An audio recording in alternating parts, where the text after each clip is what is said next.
If the density of the wood turns out to be 0.5 grams per centimeter cube, what is the mass of 1 centimeter cube, 2 centimeter cube ಮತ್ತು 10 metre cube ಇದು, centimetre ಅಲ್ಲ. ಸರಿ ಹುಡುಗರ, ಇದರಲ್ಲಿ formula ತುಂಬ ಸುಲಭ. ನಿಮಗೇನು ಕಷ್ಟ ಆಗ್ಬೋದು ಅಂತ ಹೇಳಿದ್ರೆ ಯೂನಿಟ್ ಕನ್ವರ್ಷನ್ ನೋಡ್ತೀನಿ ನೋಡಿ. ಇದು ನಿಮ್ಮ ಗಿವನ್ ಅಲ್ವಾ, ಸಿಂಪಲ್ ಸ್ಟ್ರೇಟ್ ಫಾರ್ವರ್ಡ್ ಗಿವನ್. ಮತ್ತು ಇಲ್ಲಿ ವರ್ಕಿಂಗ್ ಶುರು ಮಾಡೋಣ. ಏನು ಬೇಕು? ಮುಖ್ಯವಾಗಿ ಫಾರ್ಮುಲಾ ಮೊದಲನೇದಾಗಿ mass by volume, densities nothing but mass by volume. So mass is equal to density into volume. ಸರಿನಾ? ನೆಕ್ಸ್ಟ್ ಮೊದಲನೇ ಪ್ರಶ್ನೆ, volume is equal to 1 centimetre cube. ಹೀಗಿರ್ಬೇಕಾದ್ರೆ ಮಾಸ್ ಎಷ್ಟಿರುತ್ತೆ? Simple substitution. So mass will be equal to ಏನು ಹುಡುಗರ? Density is 0.5 gram per centimeter cube into volume is 1 centimeter cube. ಸರಿನಾ? So centimetre cube cut ಆಗುತ್ತೆ, 0.5 grams ಆಗುತ್ತೆ ಇದು. ಇವಾಗ ಈ 0.5 ಗ್ರಾಮ್ಸ್ನ ಕೆ ಜಿಗೆ ಹೇಗೆ ಕನ್ವರ್ಟ್ ಮಾಡೋದು ಅಂತ ಹೇಳಿದ್ರೆ ಡಿವೈಡ್ ವಿತ್ 1000 ನಾವು 10⁻³ ಅಂತ ಹೇಳಿ ಬರ್ಕೊಬೋದು. So many K G. ಇನ್ನು ಸ್ವಲ್ಪ ಸಿಂಪ್ಲಿಫೈ ಮಾಡಬೇಕು. 0.5ನ ನಾನು 5 × 10⁻⁻1 ಅಂತ ಬರ್ಕೊತೀನಿ, divide by 10⁻³. So this is 5 × 10⁻⁻1 -3. ಹಾಗಾಗಿ ಇದನ್ನು 5 × 10⁻⁻4 ಕೆ ಜಿ ಅಂತ ಹೇಳಿ ಬರ್ಕೊಬೋದು. ಸರಿನಾ? ಸೊ ಈ ರೀತಿಯಲ್ಲಿ ನೀವು ಕ್ಯಾಲ್ಕುಲೇಷನ್ ಮಾಡೋದು ಕಲಿಬೇಕು. ಎರಡನೇದು ವಾಲ್ಯೂಮ್ ಏನಿದೆ ಇಲ್ಲಿ 2 ಸೆಂಟಿಮೀಟರ್ ಕ್ಯೂಬ್. ಸರಿನಾ? ಸೊ ಮಾಸ್ ಏನು ಬರುತ್ತೆ?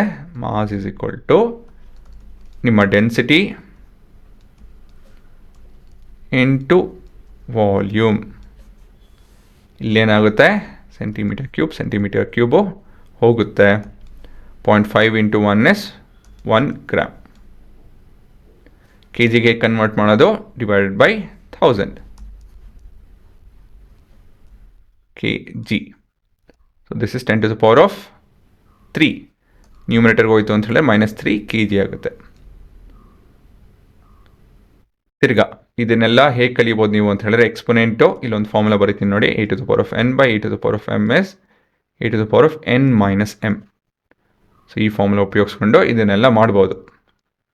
ಇದೆಲ್ಲ ಗೊತ್ತಾಗ್ತಾ ಇಲ್ಲ ಅಂತ ಹೇಳಿದ್ರೆ ನಿಮ್ಮ ಎಕ್ಸ್ಪೊನೆಂಟು ಈ ವರ್ಷನೂ ಕೂಡ ಓದಿರ್ತೀರ, ಅದು ಬಿಟ್ಟು ಬೇಸಿಕ್ಸಲ್ಲೂ ಇದೆ. ಸರಿನಾ? ಅದೆಲ್ಲ ಕಲ್ತ್ಕೊಂಡು ಇಲ್ಲಿ ಬರ್ಬೇಕು ನೀವು. ಸೊ 1 × 10⁻³ ಕೆ ಜಿ ಅಂತ ಹೇಳಿ ಬರ್ಕೊಳ್ಳೋಣ. ಮೂರನೇ ಪ್ರಶ್ನೆ,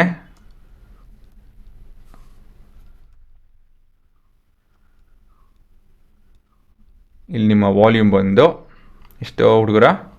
10 ಮೀಟರ್ ಕ್ಯೂಬ್. ಆದರೆ ನಮ್ಮ ಡೆನ್ಸಿಟಿ ಸೆಂಟಿಮೀಟರ್ ಕ್ಯೂಬಲ್ಲಿದೆ, ಹಾಗಾಗಿ ಇದನ್ನು ಸೆಂಟಿಮೀಟರ್ ಕ್ಯೂಬ್ ಕನ್ವರ್ಟ್ ಮಾಡೋಣ. ಒಂದು ಉದ್ದದ ವರ್ಷನ್ ನೋಡಿಸ್ತೀನಿ, ಆಮೇಲೆ ಪುಟ್ಟ ವರ್ಷನೂ ನೋಡಿಸ್ತೀನಿ. ಎರಡು ರೀತಿಯಲ್ಲಿ ಮಾಡೋದನ್ನು ನೋಡಿಸ್ತೀನಿ. ಸೊ ಎರಡು ಕಲ್ತ್ಕೊಳ್ಳಿ. ಮೊದಲನೇದಾಗಿ ಮೀಟರ್ ಕ್ಯೂಬ್ ಅಂತ ಹೇಳಿದ್ರೆ ಏನೋ 10 × 1 ಮೀಟರ್ ಇಂಟು ಅ ಮೀಟರ್ ಅಂತ ಹೇಳಿ ಅರ್ಥ.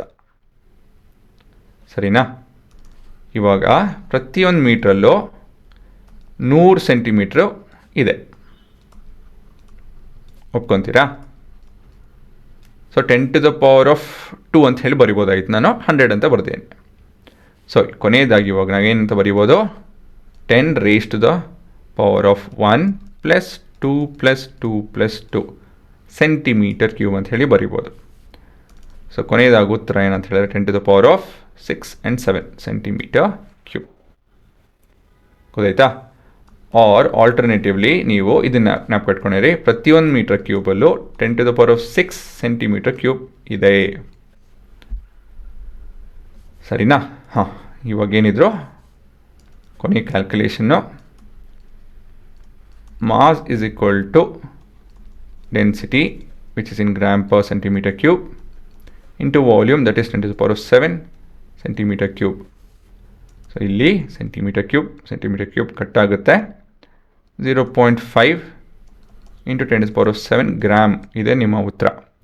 ಆದರೆ ಇಲ್ಲ ಕೆ ಜಿ ಕನ್ವರ್ಟ್ ಮಾಡಿ ಅಂತ ಹೇಳಿದ್ರೆ ನೀವು ಈ ರೀತಿಯಲ್ಲಿ ಮಾಡಿಕೊಂಡು ಸ್ಟ್ಯಾಂಡರ್ಡ್ ಫಾರ್ಮಲ್ಲಿ ಇಂಟು 10⁻⁷ ಡಿವೈಡ್ ಬೈ 10⁻³ kg ಆಗುತ್ತೆ. ಸರಿನಾ? ಇದು ಸ್ವಲ್ಪ ಸಿಂಪ್ಲಿಫೈ ಮಾಡಬೇಕಾಗುತ್ತೆ. 10⁻⁻1 ಪ್ಲಸ್ 7 -3 ಆಗುತ್ತೆ ಇದು. So 5 into 10⁻³ kg. ಗೊತ್ತಾಯ್ತಾ? ಸೊ ಇದೇ ನಿಮ್ಮ ಉತ್ತರ. ಹುಡುಗರ ಇಲ್ಲಿ ಯೂನಿಟ್ ಕನ್ವರ್ಷನ್ನೇ ನಿಮಗೆ ಸ್ವಲ್ಪ ಕಷ್ಟ ಆಗೋದು. ಯೂನಿಟ್ ಕನ್ವರ್ಷನ್ ಬರಲೇಬೇಕು ಈ ಟಾಪಿಕ್ಗೆಲ್ಲ. ಬರೋವಂಥ ವಿಷಯಗಳಲ್ಲೆಲ್ಲ ಎಕ್ಸ್ಪೋನೆಂಟ್ಸ್ ಉಪಯೋಗಿಸ್ತೀರಾ. ಯೂನಿಟ್ ಕನ್ವರ್ಷನ್ನು ನೀವು ಜನರಲ್ ಆಗೋಗುತ್ತೆ ಮುಂದೆ ಹೋಗ್ತಾ. ಯಾವಾಗ ಕಲಿಬೇಕು ಅಂತ ಹೇಳಿದ್ರೆ ಈ ಕ್ಲಾಸಲ್ಲಿ ಕಲಿಬೇಕು. ಇದಕ್ಕೆ ಮೊದಲಾಗಿ ಸ್ವಲ್ಪ ಇಂಟ್ರಡಕ್ಷನ್ ಇರಬೇಕು, ಬಟ್ ಈ ಕ್ಲಾಸಾಗಿ ಮುಖ್ಯವಾಗಿ ನೀವು ಹಲವಾರು ಬಾರಿ ಉಪಯೋಗಿಸ್ತಾನೆ ಇರ್ತೀರ. ನನ್ನ ಕಡೆಯಿಂದ ನಿಮಗೆ ಅಡ್ವೈಸ್ ಏನಂತ ಹೇಳಿದ್ರೆ ಇಲ್ಲಿ ಕಲ್ತ್ಕೊಳ್ಳಿ. ಇವಾಗೂ ಕಲ್ತ್ಕೊಳ್ಳಿಲ್ಲ ಅಂತ ಹೇಳಿದ್ರೆ ಈ ವರ್ಷ ಫಿಸಿಕ್ಸ್ ಕಷ್ಟ ಆಗುತ್ತೆ, ನ್ಯೂಮರಿಕಲ್ಸು ಅದು ಬೇಡ. ಅದು 11th 12th ನಿಮ್ಗೆ ಇನ್ನೂ ಕಷ್ಟ ಆಗುತ್ತೆ. ಅಲ್ಲೆಲ್ಲ ಬರೀ ಸೈನ್ಸು ಕಾಮರ್ಸಲ್ಲೆಲ್ಲ ನಂಬರ್ಸ್ ಬರುತ್ತೆ, ಝೀರೋಸ್ ಬರುತ್ತೆ, ಎಕ್ಸ್ಪೋನೆಂಟ್ಸ್ ಬಂದೇ ಬರುತ್ತೆ ಅಲ್ವಾ? ಸೊ ರೆಪ್ರೆಸೆಂಟೇಷನ್ ನಿಮ್ಗೆ ಅರ್ಥ ಆಗಬೇಕು. ಸರಿನಾ? ಹಾಂ, ಪಾಸ್ ಮಾಡ್ಕೊಂಡು ಎಲ್ಲ ಕಾಪಿ ಮಾಡ್ಕೊಳ್ಳಿ. ಮೊದಲು ನೀವೇ ಸ್ವಂತ ನೋಡಿ, ಆಮೇಲೆ ವೆರಿಫೈ ಮಾಡ್ಕೊಳ್ಳಿ. ಹಾಂ, ಪಾಸ್ ಮಾಡ್ಕೊಳ್ಳಿ. ಇವಾಗ ಸ್ವಂತ ಟ್ರೈ ಮಾಡಿ ಇದೇ ಕ್ಯಾಲ್ಕುಲೇಷನ್ಸ್ನ.